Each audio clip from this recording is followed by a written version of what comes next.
hear from Laura with East Yards, and she's also going to be joined with some members of the community. She'll speak in Spanish to deliver that message for different media.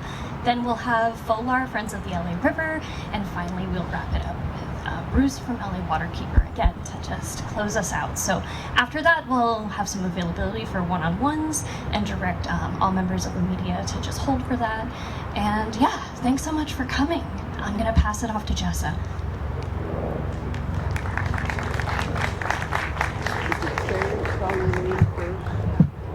My name is Jessa Calderon, Jessacalderon.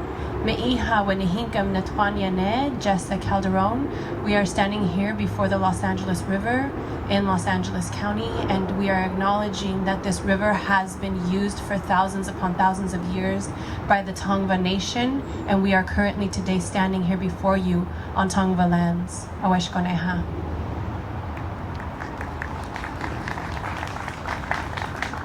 Thank you, Jessa. Thank you all for coming out. I'm just going to give a very quick overview of why we're here today. Hopefully you all know. My name is Bruce Resnick. I am the Executive Director of Los Angeles Waterkeeper. It's REZNIK. We are here because today LA County is poised to adopt a master plan for the LA River, and it's a plan that isn't a plan for a river that they just are not even recognizing as a river. We are here because a lot of our groups and a lot of our community members and partners try to participate in good faith over years to try to get the county to take seriously the idea of restoring the LA River back to health. We felt our voices have been ignored over that time, over those few years. A lot of the groups that actually, including LA Waterkeeper, that were part of the steering committee have actually demanded that our names be pulled off the master plan that is being voted on today.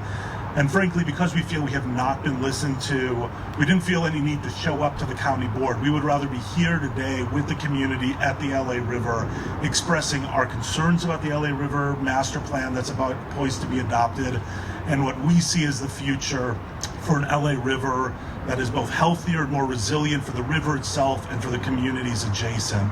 And so with that, I'm going to hand over to our first official speaker, Anne Marie Mendoza, representing the Tongva tribe. Thank you.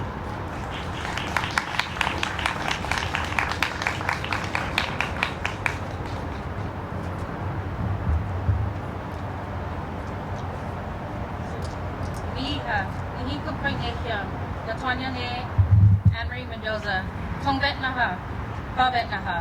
Hello, my friends and relatives. My name is Anne Marie Mendoza. I am Tongva. I am a water person. And this is my son Michael and our community member Jessa.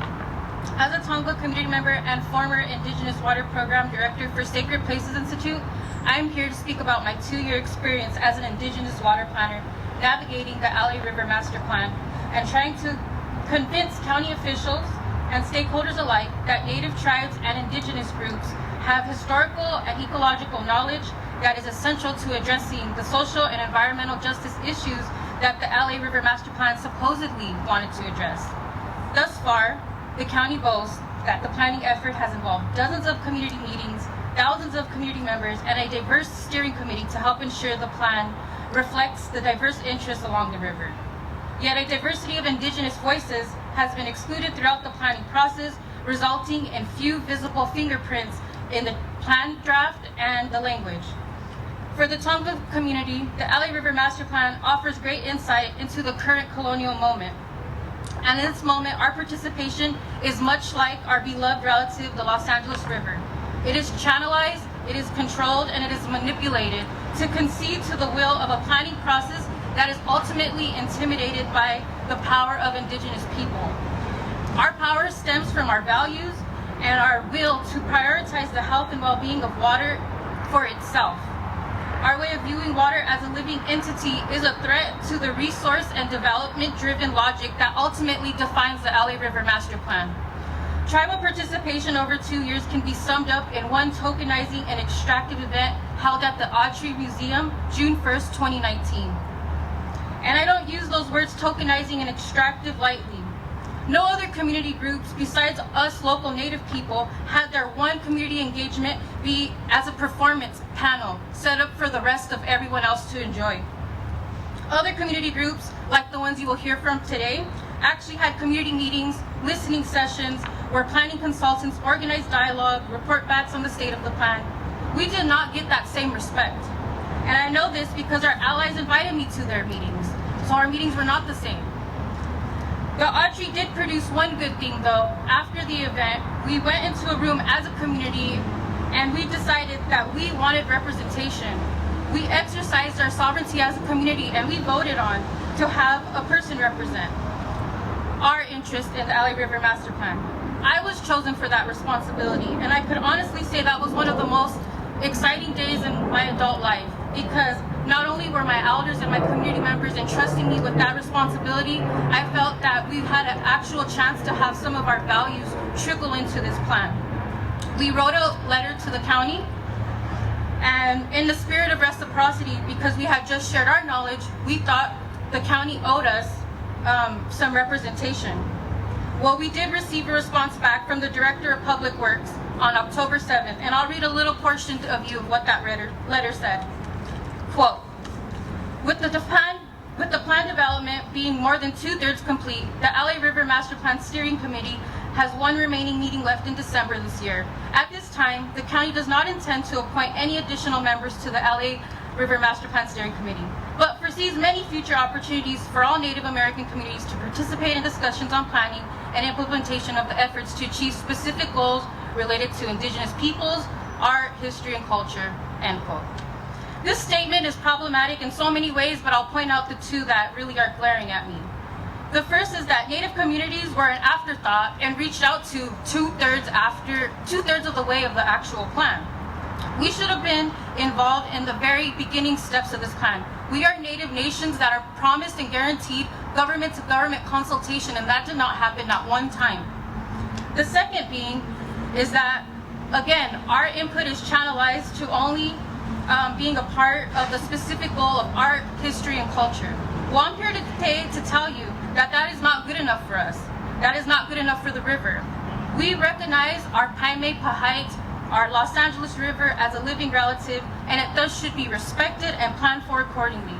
Our river is not just a resource for tourism and development, it is an ecosystem that we must protect and revitalize using Tongva traditional ecological knowledge. We are holders of this specific knowledge and history that has existed way before any of these institutions. And we should be the ones who guide the vision for the future of the river. We are the rightful decision makers, and we are not just good Indians to take a picture to feed the master plan propaganda machine. We are not just another box to check. I am today with expressing my gratitude to the other environmental orgs that are standing next to me, and I am proud that you are finally seeing the limitations of this planning process and standing up against it. Thank you.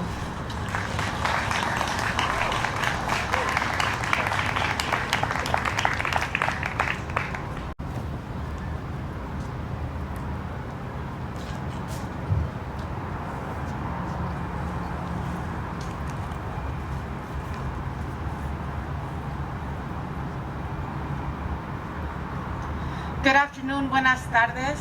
This is East Yard Communities for Environmental Justice. My name is Laura Cortez, and I will be speaking based on conversations that we have had with community members across the LA River, from our membership, Long Beach, through the east side, and includes all of Southeast LA. So my name is Laura again, member, organizer, co-executive director with East Yard Communities for Environmental Justice. And I am very happy to see community members here with us today. Even though it's a Tuesday, even though folks have to be at work, even though folks have many other priorities, we are still in a pandemic. Have to prioritize standing up against a plan that has been disrespectful and performative to the community engagement process of our communities. With community engagement and what has already been stated, it has been left clear. We have been part of a steering committee that some of us have had to force our way into, or were not invited at all. And when we were invited into this community engagement process, if at all, it was with the understanding that we would shape and form innovative solutions for the LA River. We are very disappointed that that has not happened. We are very disappointed that the LA County Public Works Department continues to think in laying down pavement, continues to think in very basic, very old school terms, right? When we know that this is not an equitable process. We are fully aware and are present today to express the discontent with this, the fact that we need to focus on green spaces that are focused on practices led by indigenous peoples who have been the caretakers of this land, and that we must learn from that we must practice that. The fact that when we're talking about the LA River, we are dismissing the communities along the LA River by not implementing community stability processes, which are necessary to ensure that our communities are not displaced and are not gentrified out of here. And so it is really, really important that the LA County Board of Supervisors understand that they do have power, that this process was not adequate, that they have the power to create structures that prioritize water, that prioritize land, that prioritize equitable community engagements with indigenous people, with communities of color that are severely impacted, that have been generationally struggling because of institutional practices that they have created. And so with that, we want to make sure that we leave very clear, we are not going anywhere. Our community here is here to stay.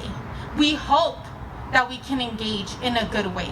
We do not want this to be a contentious process, but we will continue to fight for this river who gives so much to us, and we will continue to fight for this land, these peoples, together in unity, as you can see through this coalition that has been created and through community members all across the region. Thank you.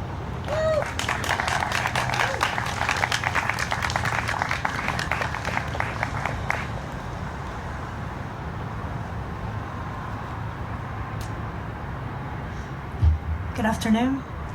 My name is Ty Costa, T-A-Y-C-O-S-T-A, and I'm here representing Friends of the LA River. Our organization was part of the steering committee, so those were invited to be at the table to shape the future of this plan.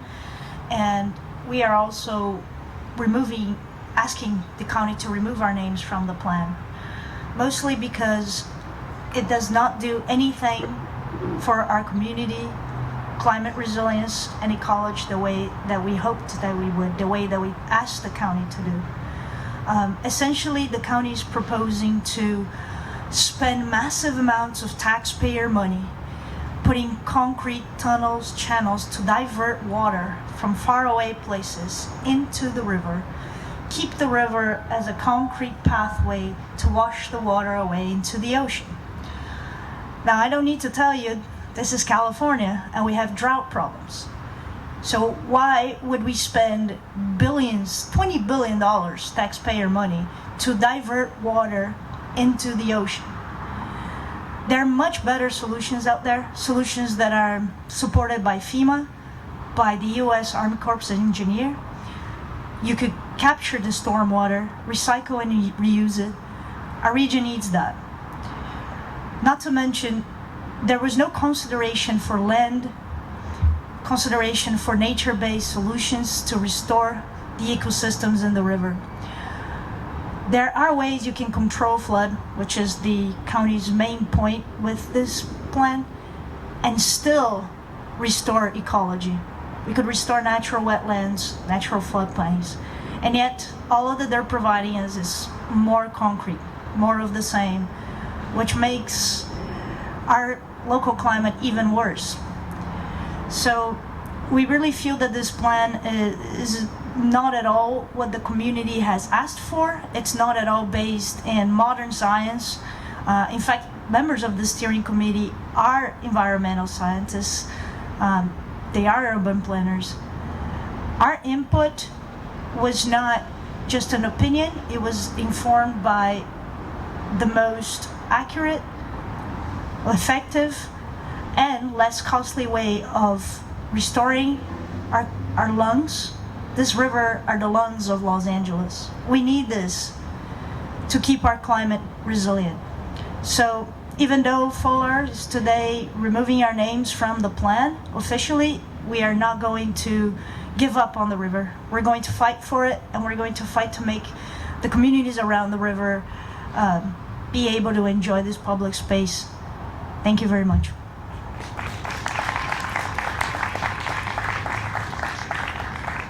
Back up, Bruce Resnick, Executive Director of Los Angeles Waterkeeper. We were a member of the steering committee, although pulling our name off the plan as well.